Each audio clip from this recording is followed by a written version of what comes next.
আপনারা যে খাওয়ান দান বাপ মা মরে গেলি কোন কিতাবে পাইছেন কান? এটা বেদাত, সম্পূর্ণ গুনার কাজ, এটা সম্পূর্ণ গুনার কাজ, নেকি একটু হয় না, চরম গুনার কাজ এটা। বাপ মা মরে গেছে, এই বেদাত কাজ করে বাপ মার কবরে গুনাহ পৌঁছাচ্ছেন আপনারা।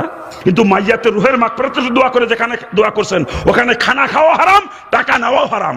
ওই খানা খাওয়া আর শুয়োর খাওয়ার মধ্যে কোনো পার্থক্য নাই। ব্যক্তি ইন্তেকাল করার পর গ্রামের লোকদের নিয়ে খাওয়ার অনুষ্ঠান করা যাবে কিনা? হ্যাঁ, যাবে। কেউ মারা গেছে, আপনি 10-20 জন, 100 জন, 400 জন নিয়ে খাওয়াইলেন, অনুষ্ঠান করলেন, হ্যাঁ করতে পারেন। যদি আপনার নিয়তে থাকে কবরওয়ালা মানুষটার উপরে একটু আযাব হোক,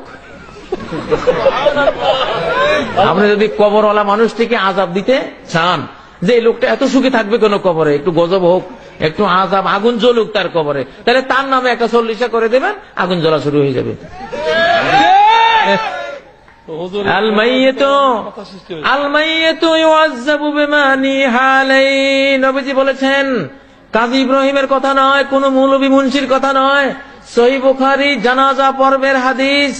জানাজা পর্বের হাদিসে নবীজি বলেছেন আল মাইয়িতু ইউআযাব, মুর্দাকে আযাব দেয়া হবে বিমা নিহা আলাইহি, মুর্দার জন্য যদি কোনো নিয়াহাত খাওয়ানোর অনুষ্ঠান, শ্রাদ্ধ অনুষ্ঠান কেউ করে, তার ছেলেরা করে, তার মেয়েরা করে, আত্মীয়রা করে, যেই করুক না কেন, তার জন্য যদি তার দাফন কাফন জানাজার পরে এমন কোন অনুষ্ঠান করা হয় আর সে জীবদ্দশা যদি নিষেধ করে না গিয়ে থাকে যে বাবারা আমার মৃত্যুর পরে কোনো শ্রাদ্ধ করিস না, কোনো জিয়াফত করিস না, কোনো নিয়াহাত অনুষ্ঠান করিস না আমার জন্য, যদি নিষেধ না করে গিয়ে থাকে আর ছেলে মেয়েরা যদি এটা করে, তার আযাব শুরু হয়ে যাবে।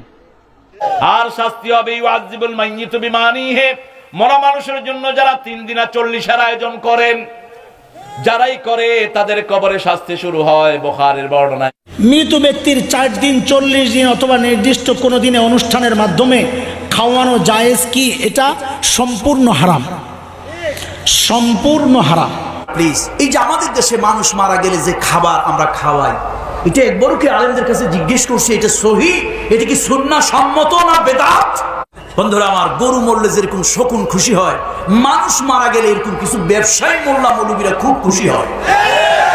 3 দিনের খাবার, 13 দিনের খাবার, 7 দিনের খাবার, 14 দিনের খাবার, 40 দিনের খাবার, এই রসুল বাংলাদেশে তো আল্লাহ সারা বাংলাদেশ আমাকে ঘুরায়, চট্টগ্রামের সব থেকে বেশি। মৃত্যুবার্ষিকীর দাওয়াতে কেউ যদি না যায়, সেই খাবার যদি তাকে বাসায় এনে দেওয়া হয়, তাহলে কি সেই খাবার খাবে? জি না, কুকুরকে দিয়ে দিবে। ওটা হলো হারাম, 2টা পাপ, একটা বিদাত, নেকির আশায় করেছে এই জন্য, দ্বিতীয় নির্ধারিত দিনে করেছে এই জন্য শিরক। শ্রাদ্ধ হলো হিন্দুদের মানুষ মারা যাওয়ার পরের খানা, সেই জিনিসটা আমাদের মুসলমানদের মধ্যে আসছে যে মরা উপলক্ষে খানা খাওয়ালে মাইয়াত সওয়াব পাবে। সাহাবীরা তাবেঈনরা করেননি, বলেননি। রাসূলুল্লাহ সাল্লাল্লাহু আলাইহি ওয়াসাল্লাম বলেছেন সাদাকায়ে জারিয়া করতে। তবে এ সকল ক্ষেত্রে সমাজে প্রচলিত যে সকল কুসংস্কারগুলো রয়েছে সেগুলো অবশ্যই পরিত্যাজ্য।